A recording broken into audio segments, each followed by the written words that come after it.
How do you know which one's for you? It really has to do with where do you see yourself and what are your expectations? So I know a lot of people, they want to go to a D2 or a D3 because it's a smaller class setting, and academically they feel like that school has exactly what they want, and they're looking long term. They're looking much more way past their career. And so they're like, let's go to a D2 or D3. Softball's still a big priority, but it's not like the end all be all. It's not like you have to be the best of the best in softball and the best academically, which a lot of D1 schools, that they require that, especially in the Big Ten where I played. Same thing with other conferences as well.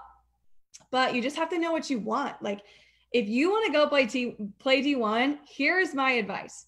D1 requires you to be an elite student. So a student where a bunch of C's aren't really going to cut it. Like, you cannot go into college and just be a C student. Like, you need to be able to know that, like, post college, a lot of things are going to happen for you if you have great grades, and if you don't, you might be stuck in a limbo. So if you know that academically you can handle this, you are ready for the challenge, then maybe you can do that. But you also have to realize that you also have to be pretty dang good at the sport. Like, D1 schools are going for the best of the best. So you have to train physically. You have to physically train softball wise at the most elite level to play D1. And you have to be able to compete against the best of the best, which is why I played on a certain travel team to make sure I was playing against the best teams. But you also have to realize that you have to be very good physically in the game. You have to be one of the best probably in your state, but also you have to be one of the best academically as well. You have to pair it.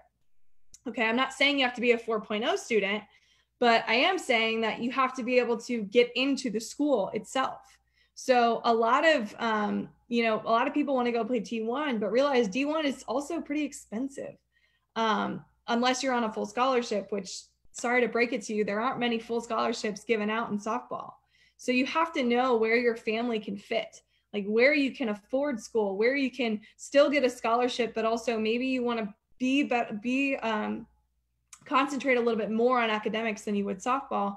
Like there are a lot of D2 schools that are just as good as a lot of D1 schools, but those girls go play D2 because it's a smaller setting.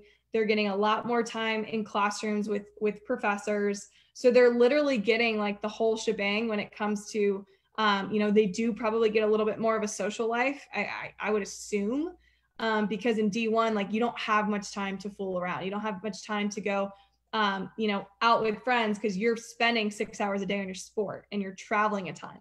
So like, you just have to know specifically what you want and what it is that you that you want. So I like to say this, there is a school for literally everyone out there. There is a school for everyone. The only problem is people don't know exactly what they want.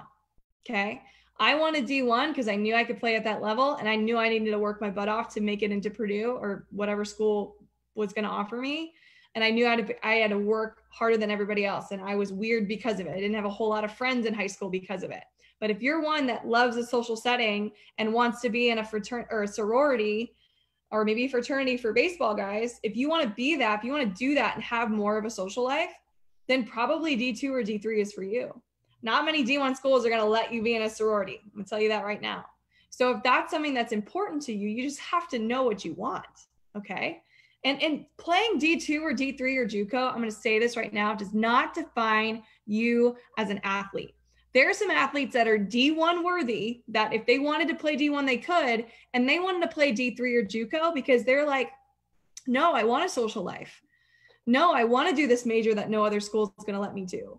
That's another thing. Some D1 schools don't even let you be a vet. They don't even let you go into med school because they know how much time that's going to take.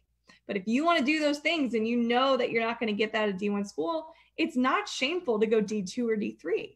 That's for some people. Like, some people want that. This is why I'm saying there is a school for everyone. It's just not everybody wants to work for it. So you have to know your priorities, and then you can choose which level that you want to play at.